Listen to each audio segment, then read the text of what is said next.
Contractors, Kristin Bailey here, CPA and Certified Construction Industry Financial Professional at Katz Abash, a CPA and consulting firm that specializes in construction contractors. Since Maryland is a geographically small state, we have a lot of contractors in this area that have multi-state operations, but sometimes this can cause unintended tax consequences and administrative burdens. So here with us today, we have Meeta Sagani from our multi-state and international tax department to answer a couple of questions about contractors with multi-state operations. Hi, Meeta. Thanks for joining us today. Thank you so much for having me. Hi, hello, everyone. Can you tell us, so we know that every state has different laws and different regulations and different rules, but can you tell us some of the crazy things that some of the contractors might not be aware of? Yeah, I mean, every state have their own different rules when it comes to the nexus, either there is sales tax or payroll tax or income tax. So there are several different rules like contractors need to be aware of, especially before creating the physical presence in any state. So for example, like there is a withholding requirement if an employee works in Connecticut for 14 days or more, or Maine has number of days and dollar amount threshold of $3,000. So before sending any employee to any state, I think the contractors may have to look at these rules and everything.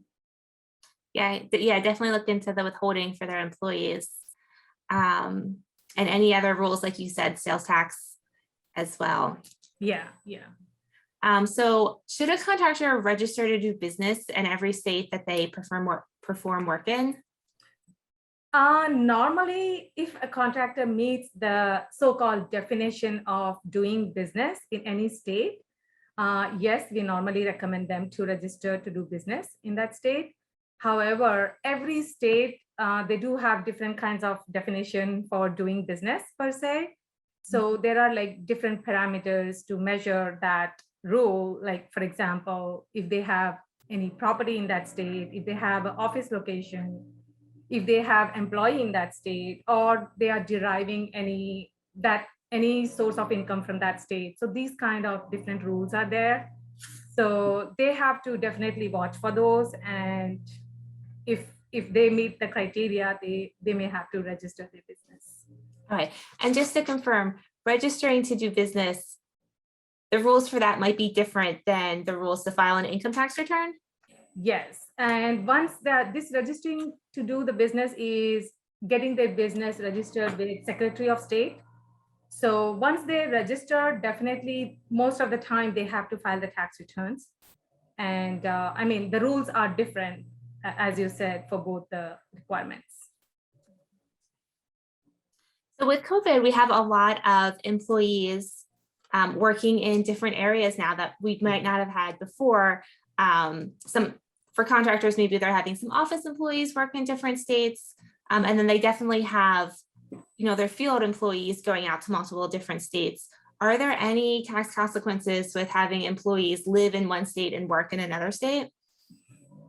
Yes, they do. I mean, it depends on the states and their reciprocal agreements with their neighboring states. So like most of the states, they do have agreement with their neighboring states so that employees who live in one state in that area and then working in another state, so they don't have to face the tax burden on both the sides. So for example, Maryland has a reciprocal agreement with neighboring states like Pennsylvania, Virginia, DC, and West Virginia. So an employee living in Pennsylvania and working in Maryland, so that employee don't have to get his payroll taxes withheld from Maryland, and they don't have to file the tax return. So they can just file their resident state tax return. However, let's say if there are no reciprocal agreement with any of the neighboring states, then in that case, definitely employees will have to get their payroll taxes withheld from the states they are working in, and then take the credit on their home state tax return. So that's how it works. It all depends on which states they are working in and living in. All right.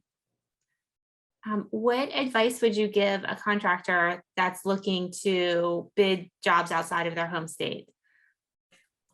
I would say to look at their overhead costs that may kick in for their, I mean, because of that job, how much physical presence they are creating in the new state, and do they have to register to do the business, and filing the annual reports with the Secretary of State, with payroll withholding requirements, if they have to send any employee over there.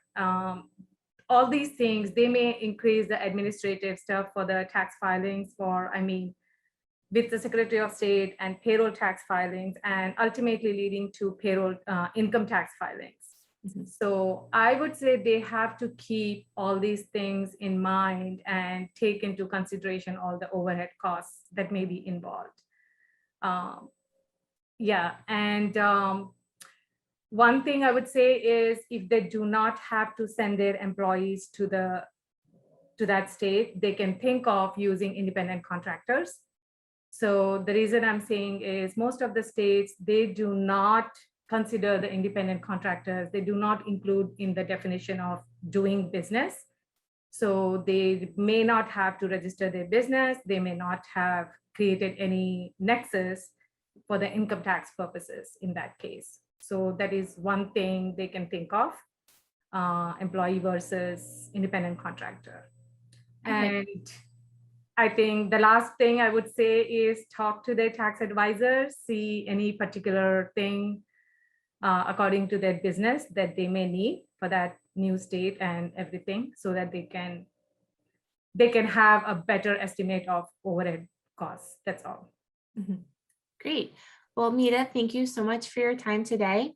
And contractors, if you have any questions or concerns about your multi-state operations, please feel free to send us an email or give us a call. We'd be happy to answer any questions. Alrighty, thank you. Thanks for having me. Thanks. Yeah.